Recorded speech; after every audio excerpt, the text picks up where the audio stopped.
Hello friends, આપણી YouTube channel game changing સાયકોલોજીમાં આપ સૌનું હાર્દિક સ્વાગત છે।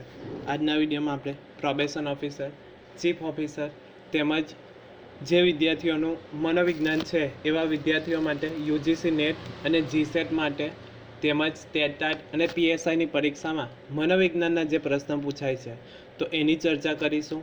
આ જે વિડીયો નવી સિરીઝ ચાલુ કરી છે એ અંતર્ગત આપણે જીસીઆરટી પાઠ્યપુસ્તક આધારિત જે મનોવિજ્ઞાનના ખૂબ જ અગત્યના પ્રશ્ન છે જે પરીક્ષામાં વારંવાર પૂછાય છે તો એની ચર્ચા કરીશું। આ વિડીયો નંબર 2 છે, તો ફર્સ્ટ વિડીયો તમે ન જોયો હોય તો જોઈ લેવા વિનંતી। એ ઉપરાંત પ્રોબેશન ઓફિસર માટે જે નવો સિલેબસ જાહેર કરવામાં આવ્યો છે એ અંતર્ગત યુનિટ 1 જે હતો તો એની આપણે થિયરી બેઝ અને એમસીક્યુ બેઝ અગત્યના જે વિડીયો હતા તો એ પણ જોયું હતું। ત્યારબાદ ચેપ્ટર નંબર 2 એટલે કે યુનિટ 2 જે છે શિક્ષણ આધારિત, તો શિક્ષણના સાથે સંકળાયેલા જે મનોવિજ્ઞાનના અગત્યના પ્રશ્ન છે તો એના પણ એમસીક્યુના 2 વિડીયો બનાવ્યા હતા। જો તમે એ ન જોયો હોય તો એ પણ જોઈ લેવા વિનંતી। હવે મનોવિજ્ઞાનના ખૂબ જ અગત્યના એમસીક્યુ જે છે તો એની ચર્ચા કરીએ। એ ઉપરાંત અગાઉના વિડીયો જે વિડીયો નંબર 1 હતો એમાં પ્રશ્ન પૂછવામાં આવ્યો હતો ગેસ્ટાલ્ટવાદી મનોવૈજ્ઞાનિકો કોણ કોણ છે, તો કોહલર, કોફકા અને વર્ધીમર છે। તો ક્રિસ્તા દ્વારા સાચો જવાબ આપવામાં આવ્યો હતો। તો આવી જ રીતે વિડીયોમાં પ્રશ્ન પૂછવામાં આવે તો તમે કમેન્ટ કરી શકો છો, જેથી બીજા વિદ્યાર્થીઓને પણ મોટિવેશન મળે, તે ઉપરાંત તમને પણ પરીક્ષામાં એ યુઝફુલ થઈ શકે। તો ક્રિસ્તા દ્વારા સાચો જવાબ આપવામાં આવ્યો હતો। હવે જોઈએ અગત્યનો પ્રશ્ન છે, પોતાની અંદર અંતર્મુખ થઈને પોતાનામાં ચાલતા મનોવ્યાપારનું નિરીક્ષણ કઈ પદ્ધતિમાં કરવામાં આવે છે? એટલે કે એવી કઈ પદ્ધતિ છે કે જેમાં પોતાની અંદર અંતર્મુખ થઈને કે અંતર્મુખી થઈને, અંતર્મુખ એટલે શું, પોતાના મનમાં શું ચાલી રહ્યું છે તો પોતાની જાતે જ નિરીક્ષણ કરવામાં આવે તો એ અંતર્મુખ નિરીક્ષણ થઈને પોતાનામાં ચાલતા મનોવ્યાપારનું નિરીક્ષણ કઈ પદ્ધતિમાં કરવામાં આવે છે? ઓપ્શન એ સહભાગી નિરીક્ષણ, ઓપ્શન બી આંતરનિરીક્ષણ, ઓપ્શન સી ક્ષેત્ર નિરીક્ષણ અને ઓપ્શન ડી વ્યવસ્થિત નિરીક્ષણ। તો સાચો જવાબ આવે છે, તમે ધ્યાનથી વિચારો તો પણ આવડી જાય, કે આંતરનિરીક્ષણ, કે પોતાના મનમાં શું ચાલી રહ્યું છે એ અંગેનું પોતાની જાતે જ નિરીક્ષણ કરવામાં આવે તો એને આંતરનિરીક્ષણ કહેવામાં આવે છે। ત્યારબાદ છે સહભાગી નિરીક્ષણ।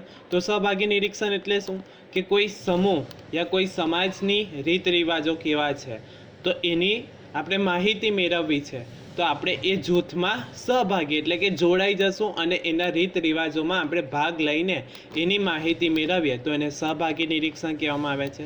ત્યારબાદ છે ક્ષેત્ર નિરીક્ષણ। ક્ષેત્ર એટલે શું, કોઈ ચોક્કસ સ્થળ ઉપર હાજર રહીને એ પરિસ્થિતિ અંગેનું નિરીક્ષણ કરવામાં આવે તો એને ક્ષેત્ર નિરીક્ષણ કહેવામાં આવે। ફોર એક્ઝામ્પલ, પૂરગ્રસ્ત વિસ્તાર યા ભૂકંપગ્રસ્ત વિસ્તારમાં આપણે જઈને એ લોકોના અભિપ્રાયો લઈએ યા એમનું નિરીક્ષણ કરીએ તો એને ક્ષેત્ર નિરીક્ષણ કહેવામાં આવે છે। ત્યારબાદ છે વ્યવસ્થિત નિરીક્ષણ। તો વ્યવસ્થિત નિરીક્ષણ પ્રયોગશાળામાં કરવામાં આવે છે, નિયંત્રિત પરિસ્થિતિમાં કરવામાં આવેલું નિરીક્ષણ તો એ વ્યવસ્થિત નિરીક્ષણ કહેવામાં આવે છે।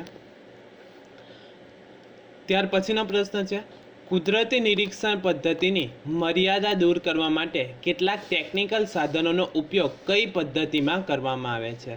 એટલે કે કુદરતી નિરીક્ષણ જે છે તો ક્ષેત્ર નિરીક્ષણ જે છે તો એક આપણે કહી શકીએ કે એ કુદરતી નિરીક્ષણની પદ્ધતિમાં આપણે લઈ શકીએ છીએ। તો કુદરતી નિરીક્ષણની પદ્ધતિની મર્યાદા દૂર કરવા માટે કેટલાક ટેકનિકલ સાધનોનો ઉપયોગ કરી કઈ પદ્ધતિમાં કરવામાં આવે છે? ઓપ્શન એ આંતરનિરીક્ષણ, ઓપ્શન બી ક્ષેત્ર નિરીક્ષણ, ઓપ્શન સી સહભાગી નિરીક્ષણ અને ઓપ્શન ડી વ્યવસ્થિત નિરીક્ષણ। હવે કુદરતી નિરીક્ષણમાં શું, કે જે પરિસ્થિતિ બની જાય તો એ પરિસ્થિતિ બની જાય પછી આપણે એમાં ફેરફાર નથી કરી શકતા। ફોર એક્ઝામ્પલ, ભૂકંપ આવે છે, હવે ભૂકંપ વખતે આપણે હાજર નથી અને ત્યાંના લોકો જ્યારે ભૂકંપ આવે છે ત્યારે લોકોના જે પણ વર્તન કરે છે યા ભયભીત થઈ જાય છે તો એ પરિસ્થિતિમાં આપણે કુદરતી નિરીક્ષણમાં કોઈ ચેન્જીસ નથી કરી શકતા, પરંતુ એની કેટલીક મર્યાદાઓને દૂર કરવા માટે આપણે કઈ પદ્ધતિનો ઉપયોગ કરી શકીએ છીએ?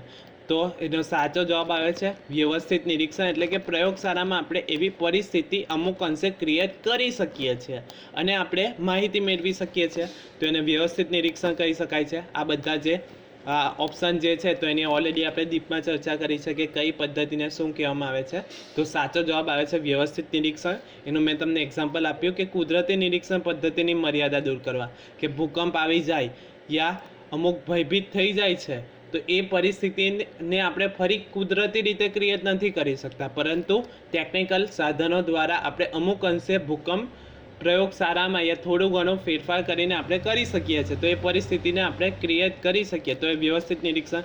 ફોર એક્ઝામ્પલ, સડનલી આપણને કરંટ લાગે છે, હવે એવો જ કરંટ ફરી આપણે પ્રયોગશાળામાં ક્રિએટ ન કરી શકીએ, પરંતુ થોડા ઘણા અંશે શોક આપીને આપણે એ પ્રયોગ અંગેની માહિતી મેળવી શકીએ છીએ, તો એ વ્યવસ્થિત નિરીક્ષણ કહેવામાં આવે છે. ત્યાર પછીનો પ્રશ્ન છે, ચોક્કસ જૂથ વિશેની અપૂરતી માહિતી હોય તો પૂર્ણ માહિતી પ્રાપ્ત કરવા માટે નિરીક્ષક તે જૂથના સભ્ય બનીને કઈ પદ્ધતિ દ્વારા માહિતી પ્રાપ્ત કરે છે? ઓપ્શન એ સહભાગી નિરીક્ષણ, ઓપ્શન બી વ્યવસ્થિત નિરીક્ષણ, ઓપ્શન સી આંતર નિરીક્ષણ અને ઓપ્શન ડી ક્ષેત્ર નિરીક્ષણ. કે કોઈ ચોક્કસ જૂથ વિશે અપૂરતી માહિતી છે, જે મેં તમને એક્ઝામ્પલ ફર્સ્ટ ક્વેશ્ચનમાં આપ્યું એ કે કોઈ ચોક્કસ સમાજ યા જૂથ અંગેની તમારે પ્રસંગો યા એમની માન્યતાઓ, મનોવલણ, પૂર્વગ્રહ અંગેની માહિતી મેળવવી છે તો કઈ પદ્ધતિનો ઉપયોગ થશે? તો સાચો જવાબ આવે છે ઓપ્શન એ સહભાગી નિરીક્ષણ. એટલે કે એ જૂથમાં આપણે સહભાગી થઈ જઈએ અને એની તમામ પ્રસંગો યા ઘટનાઓ હોય તો એમાં આપણે ભેગા થઈએ યા એમાં જોડાઈને માહિતી મેળવવામાં આવે તો એને સહભાગી નિરીક્ષણ કહેવામાં આવે છે. ત્યાર પછીનો પ્રશ્ન છે, સમયના બચાવ માટે સમાન ગુણ લક્ષણ ધરાવતા પ્રયોગપાત્ર પર એક સાથે અભ્યાસ કરવામાં આવે તો તે અભ્યાસ કેવા પ્રકારનો અભ્યાસ કહી શકાય? કે સમયને બચાવવા માટે સમાન ગુણ લક્ષણ ધરાવતા પ્રયોગપાત્ર પર એક સાથે અભ્યાસ કરવામાં આવે એ કયા પ્રકારનો અભ્યાસ કહી શકાય? ઓપ્શન એ દીર્ઘકાલીન, ઓપ્શન બી વ્યવસ્થિત, ઓપ્શન સી સમકાલીન અને ઓપ્શન ડી તુલનાત્મક. તો એનો સાચો જવાબ આવે છે ઓપ્શન ડી તુલનાત્મક અભ્યાસ કહેવામાં આવે છે. તો ઓપ્શન એ દીર્ઘકાલીન. તો દીર્ઘકાલીન એટલે શું? કોઈ એક વ્યક્તિ ઉપર આપણે પ્રયોગ કરવો છે કે વ્યક્તિના જન્મ પછી યા લઈએ 1 વર્ષથી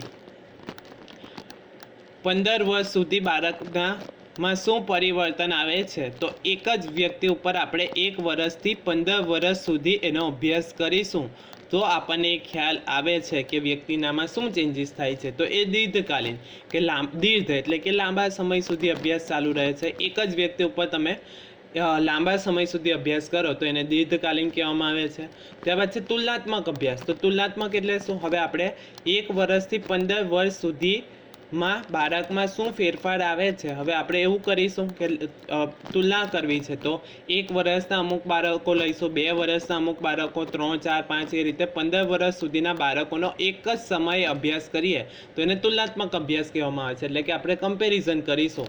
તો આવી રીતે કમ્પેરિઝન તુલના કરીને આપણો સમય પણ બચે છે અને સમાન ગુણ લક્ષણ ધરાવતા લોકો પર પ્રયોગ કરવામાં આવે તો એને તુલનાત્મક અભ્યાસ કહેવામાં આવે છે. ત્યાર પછીનો પ્રશ્ન છે, કયા પ્રકારનો અભ્યાસ એકના એક પ્રયોગપાત્ર ઉપર ખૂબ જ લાંબા સમય સુધી ચાલુ રહે છે? ઓપ્શન એ સમકાલીન, ઓપ્શન બી દીર્ઘકાલીન, ઓપ્શન સી સહભાગી અને ઓપ્શન ડી તુલનાત્મક. તો સાચો જવાબ આવે છે દીર્ઘકાલીન, જે ઓલરેડી મેં તમને સમજાવ્યું એ અનુસાર કે એક જ બાળક ઉપર આપણે લાંબા સમય સુધી અભ્યાસ કરીએ તો એને દીર્ઘકાલીન અભ્યાસ કહેવામાં આવે છે. ત્યાર પછીનો પ્રશ્ન છે, કઈ અભ્યાસ પદ્ધતિમાં વ્યક્તિના ભૂતકાળ અને વર્તમાનના અભ્યાસ પરથી ભવિષ્ય વિશે માર્ગદર્શન કરવામાં આવે છે? એટલે કે કઈ એવી અભ્યાસ પદ્ધતિ છે કે જેમાં વ્યક્તિના ભૂતકાળ અને વર્તમાનના અભ્યાસ પરથી ભવિષ્ય અંગે આપણે આગાહી કરી શકીએ તો એને કઈ પદ્ધતિ કહેવામાં આવે છે? તો ઓપ્શન એ દીર્ઘકાલીન, ઓપ્શન બી વ્યક્તિ ઇતિહાસ પદ્ધતિ, ઓપ્શન સી સમકાલીન અને ઓપ્શન ડી નિરીક્ષણ પદ્ધતિ. તો સાચો જવાબ આવે છે વ્યક્તિ ઇતિહાસ પદ્ધતિ. એટલે કે વ્યક્તિ ઇતિહાસ પદ્ધતિ કે વ્યક્તિ પાસેથી યા વ્યક્તિના આજુબાજુના લોકો, માતા પિતા હોય, કુટુંબ હોય, મિત્રો હોય, એમની પાસેથી કેસ હિસ્ટ્રી લેવામાં આવે કે વ્યક્તિ અમુક પ્રકારનું વર્તન કરે છે તો એ શું ભૂતકાળમાં પણ કરતી હતી, વર્તમાનમાં પણ કરે છે કે શું કરે છે, તો એના પરથી આપણે ભવિષ્ય અંગેની આગાહી કરી શકીએ તો એને શું કહેવામાં આવે છે? વ્યક્તિ ઇતિહાસ પદ્ધતિ કહેવામાં આવે છે. કે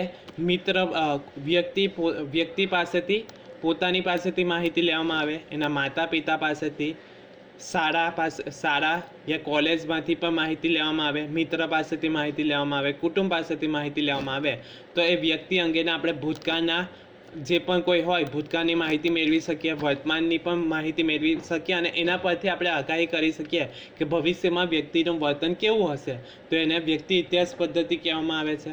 ત્યાર પછીનો પ્રશ્ન છે, રૂબરૂ મુલાકાત કઈ અભ્યાસ પદ્ધતિમાં લેવામાં આવે છે? કે રૂબરૂ મુલાકાત ઇન્ટરવ્યૂ આપણે કહી શકીએ કે કઈ અભ્યાસ પદ્ધતિમાં લેવામાં આવે છે? ઓપ્શન એ નિરીક્ષણ પદ્ધતિ, ઓપ્શન બી સહભાગી, ઓપ્શન સી પ્રશ્નાવલી પદ્ધતિ અને ઓપ્શન ડી મુલાકાત પદ્ધતિ. તો એનો સાચો જવાબ આવે છે મુલાકાત પદ્ધતિ. તો મુલાકાતના પણ પ્રકાર આ પણ અગત્યનો છે, ઔપચારિક મુલાકાત અને અનૌપચારિક મુલાકાત, તો આ અગત્યનું છે. ત્યારબાદ છે પ્રશ્નાવલી પદ્ધતિ. તો પ્રશ્નાવલીમાં પણ બે પ્રકાર પડે છે, એક તો ખુલ્લી પ્રશ્નાવલી અને બીજી છે મુક્ત પ્રશ્નાવલી. હવે ખુલ્લી પ્રશ્નાવલી કોને કહેવામાં આવે છે? તો ખુલ્લી પ્રશ્નાવલી એટલે કે જે આ તમારો પ્રશ્ન છે કે ખુલ્લી પ્રશ્નાવલી, તો લોંગ ક્વેશ્ચન આપણે કહી શકીએ કે કોઈ પ્રશ્ન પૂછી લેવામાં આવે કે તમારા અભિપ્રાય, તમારા જે પણ કોઈ અભિપ્રાયો છે એ અંગે તમારા જે પણ કોઈ વિચારો હોય એ વ્યક્ત કરો. તો વ્યક્તિ પોતાની ઈચ્છા મુજબ જવાબો આપી શકે તો એને મુક્ત પ્રશ્નાવલી કહેવામાં આવે છે. હવે બીજું છે બંધ પ્રશ્નાવલી. તો બંધ પ્રશ્નાવલી કોને કહેવામાં આવે છે? તો MCQ, જે અત્યારે આપણે જોઈ રહ્યા છે કે આમાં 4 ઓપ્શન છે. હવે એમાંથી આપણે 5મો ઓપ્શન નથી મૂકી શકતા, તો ટૂંકમાં જે છે એમાંથી આપણે જવાબ આપવાનો હોય, વ્યક્તિની મૌલિકતાનો કોઈ અવકાશ નથી, તો એને બંધ પ્રશ્નાવલી કહેવામાં આવે છે. એ જ રીતે હ કે નામાં જવાબ આપવાના હોય તો એ પણ બંધ પ્રશ્નાવલી કહેવામાં આવે છે. તો આ પણ અગત્યનું છે પ્રશ્નાવલીના પ્રકાર. તો પ્રશ્નાવલીના 2 પ્રકાર પડે છે, ખુલ્લી પ્રશ્નાવલી અને બંધ પ્રશ્નાવલી. ત્યારબાદ મુલાકાત. તો મુલાકાતના પણ 2 પ્રકાર પડે છે, ઔપચારિક મુલાકાત અને અનૌપચારિક મુલાકાત. ત્યાર પછીનો પ્રશ્ન છે, કસોટીના સંચાલનની એકવિધતાને શું કહેવામાં આવે છે? ઓપ્શન એ માનાંકો, ઓપ્શન બી વિશ્વસનીયતા, ઓપ્શન સી વસ્તુલક્ષિતા અને ઓપ્શન ડી પ્રમાણિકતા. તો સાચો જવાબ આવે છે પ્રમાણિકતા કહેવામાં આવે છે, એટલે કે કસોટીના સંચાલનની એકવિધતા, કે કસોટી જે છે તો 1 કલાકની હોય તો 1 જ કલાક આપવામાં આવે, 2 કલાક નહીં આપવામાં આવે તો એને પ્રમાણિકતા કહેવામાં આવે છે. ત્યાર પછીનો પ્રશ્ન છે, મનોવૈજ્ઞાનિક કસોટીના પરિણામોની સાતત્યતા એટલે શું? કે મનોવૈજ્ઞાનિક જે કસોટી છે એના પરિણામોની સાતત્ય એટલે શું? ઓપ્શન એ યથાર્થતા, ઓપ્શન બી વિશ્વસનીયતા, ઓપ્શન સી માનાંકો અને ઓપ્શન ડી વસ્તુલક્ષિતા. તો સાચો જવાબ આવે છે ઓપ્શન બી વિશ્વસનીયતા કહેવામાં આવે છે. ત્યાર પછીનો પ્રશ્ન છે, સંશોધનના કોઈપણ પ્રકારના પૂર્વગ્રહ મનોવલણ રહિત મૂલ્યાંકનને શું કહેવામાં આવે છે? એટલે કે સંશોધન દ્વારા જે પણ કોઈ પરિણામ આવ્યું તો એમાં કોઈ પણ પ્રકારના પૂર્વગ્રહ મનોવલણ રહિતનું મૂલ્યાંકન કરવામાં આવે તો એને શું કહેવામાં આવે છે? ઓપ્શન એ વિશ્વસનીયતા, ઓપ્શન બી વસ્તુલક્ષિતા, ઓપ્શન સી યથાર્થતા અને ઓપ્શન ડી માનાંકો. તો સાચો જવાબ આવે છે વસ્તુલક્ષિતા, કે જે છે એનું માપન કરે તો એ વસ્તુલક્ષિતા કહેવામાં આવે છે, એટલે કે એમાં પૂર્વગ્રહ મનોવલણને કોઈ અવકાશ નથી, તો એને વસ્તુલક્ષિતા કહેવામાં આવે છે. બીજી રીતે સમજીએ તો જે મુક્ત પ્રશ્ન જે છે તો એમાં વ્યક્તિના મનોવલણ પૂર્વગ્રહ આવી શકે, કે કોઈ એક વ્યક્તિ ચેક કરે તો 14માંથી 10 માર્ક આપી શકે, તો કોઈક બીજી વ્યક્તિ ચેક કરે તો એને લાગે છે કે 12 માર્ક્સ પણ આપી શકાય એવું છે, તો એમાં વ્યક્તિના વિચારો મનોવલણ પૂર્વગ્રહ આવી શકે. પરંતુ MCQ છે તો સાચું હશે તો 1 માર્ક્સ અને ખોટું હશે તો 0 માર્ક મળે છે. હવે એમાં કોઈ પણ વ્યક્તિ ચેક કરે તો એમાં કોઈ મનોવલણ પૂર્વગ્રહને અવકાશ નથી, તો એને વસ્તુલક્ષિતા કહેવામાં આવે છે. હવે પ્રમાણિકતા, વિશ્વસનીયતા, માનાંકો કોને કહેવામાં આવે તો એ જોઈ લઈએ. તો મનોવૈજ્ઞાનિક કસોટીઓને સંભાળવાની એટલે કે એને સાચવવાની અને તેના પરથી પ્રાપ્તાંકોનું નિરીક્ષણ કરવા માટે નક્કી કરવામાં આવેલી નિશ્ચિત પદ્ધતિને મનોવૈજ્ઞાનિક કસોટીની પ્રમાણિકતા કહેવામાં આવે છે. કસોટીના પરિણામની વિશ્વસનીયતા જાળવવા માટે કસોટી લેનાર વ્યક્તિએ કસોટી જાહેર કરતી વખતે કસોટીની અગત્યની સૂચનાઓ આપવાની હોય છે. કસોટી પૂર્ણ કરવા માટે નિશ્ચિત સમય હોય છે, જે મેં તમને કહ્યું એમ કે 1 કલાક આપ્યો હોય, કે કસોટી પ્રશ્નપત્રકમાં લખ્યું હોય કે આ કસોટી 1 કલાકની જ છે, તો તમારે 1 કલાક જ એ વ્યક્તિને આપવા પડે. એમાં પછી બાકી રહી જાય તો પછી તમે એક્સ્ટ્રા ટાઈમ નહીં આપો, તો નિશ્ચિત સમય હોય. કસોટી સંચાલનની પણ એક સૂત્રતા હોય છે, એટલે કે એનું મેનેજમેન્ટ, સંચાલન કઈ રીતે કરવું તેમાં એક સૂત્રતા જળવાઈ રહેતી હોય, તો એવી કસોટીને પ્રામાણિક કસોટી કહેવામાં આવે છે. હવે છે માનાંકો, નોર્મ્સ કહેવામાં આવે છે. તો માનાંકો એટલે કસોટી માટેનું સમધારણ અથવા તો સરેરાશ કાર્ય. તો આ પણ અગત્યનું છે કે કસોટી માટેનું સમધારણ અથવા તો સરેરાશ કાર્યને માનાંકો કહેવામાં આવે છે. મનોવૈજ્ઞાનિક કસોટીની સર્જના દરમિયાન તેના માનાંકોનું મહત્વ ખૂબ વધારે છે, કે જ્યારે મનોવૈજ્ઞાનિક કસોટી બનાવવામાં આવે છે ત્યારે એના એ દરમિયાન માનાંકોનું ખૂબ મહત્ત્વ છે. માનાંકો એટલે કસોટીનું પ્રમાણ તપાસતા દરમિયાન નક્કી કરવામાં આવેલા માપદંડોને માનાંકો કહેવામાં આવે છે. ઇઝી વેમાં આપણે કહેવું હોય તો કસોટી અમુક ચોક્કસ જૂથ માટે બનાવવામાં આવી હોય તો તે સમસ્ત સમુદાયમાંથી એક ચોક્કસ પ્રતિનિધિરૂપ નમૂનો લઈ તે પસંદ થયેલા જૂથે કરેલા સરેરાશ કાર્યની મદદથી ચોક્કસ વ્યક્તિનું સ્થાન નક્કી કરવામાં આવે તો એને માનાંકો કહેવામાં આવે. કે અમુક ઉંમરના વ્યક્તિઓ પર એ પહેલાં ટ્રાયલ કરવામાં આવે અને પછી એનું રિઝલ્ટ એનાલિસિસ કરવામાં આવે, એવરેજ કરવામાં આવે અને એ જે ગુણ મળે છે તો એને માનાંકો કહેવામાં આવે છે. ત્યારબાદ છે વિશ્વસનીયતા. તો વિશ્વસનીયતાનો અર્થ એના નામ પરથી જ આપણે જાણી શકીએ છીએ કે વિશ્વસનીયતા એટલે કસોટીના પરિણામમાં રહેલ સાતત્ય અથવા તો સુસંગતતા. તો ઇઝી વેમાં આપણે સમજવું હોય તો વિશ્વસનીયતા એટલે શું કે આજે કોઈ એક વ્યક્તિ ઉપર ટેસ્ટ લેવામાં આવે અને એનું રિઝલ્ટ ફોર એક્ઝામ્પલ 50માંથી 40 ગુણ આવે છે. હવે એ જ વ્યક્તિને એ જ કસોટી થોડા સમય પછી, માની લઈએ અમુક કલાકો પછી, અમુક અઠવાડિયા પછી યા અમુક દિવસો પછી આપવામાં આવે અને એનું રિઝલ્ટ ઓલમોસ્ટ 38 યા 42 જેવું થાય છે, પ્લસ ઓર માઇનસ થોડું ઘણું થાય તો એવી કસોટી વિશ્વસનીય છે. એટલે કે પરિણામમાં ખૂબ જ ઉતાર ચઢાવ એટલે કે વધારે તફાવત ન જોવાય તો એને વિશ્વસનીય કસોટી કહી શકાય. એટલે કે એક જ વ્યક્તિને અમુક સમય આપવામાં આવે પછી થોડા સમય પછી કસોટી એ જ આપવામાં આવે અને પરિણામ ઓલમોસ્ટ સેમ રહે તો એને વિશ્વસનીયતા કહેવામાં આવે છે. ત્યારબાદ છે વસ્તુલક્ષિતા. તો જ્યારે કસોટી લેનાર વ્યક્તિ અને કસોટી આપનાર વ્યક્તિના અંગત સંબંધો સારા ન હોય અથવા સંબંધો ખૂબ સારા હોય તેમ છતાં કસોટી લેનાર વ્યક્તિ કસોટી આપનાર વ્યક્તિના કોઈ પણ અંગત માન્યતા, મનોવલણ કે પૂર્વગ્રહ વગર એનું મૂલ્યાંકન કરવામાં આવે તો એને વસ્તુલક્ષિતા કહેવામાં આવે છે. ટૂંકમાં કોઈ પણ મનોવલણ પૂર્વગ્રહને ધ્યાનમાં રાખ્યા વગર મૂલ્યાંકન કરવામાં આવે તો એને વસ્તુલક્ષિતા કહેવામાં આવે છે. આશા રાખું છું કે તમને આ વિડીયોમાં સમજ પડી ગઈ હશે અને જો તમને આ વિડીયો પસંદ પડ્યો હોય તો વધુમાં વધુ લાઇક કરો, શેર કરો અને અમારી ચેનલને તમે સબસ્ક્રાઈબ કરી શકો છો. Thank you.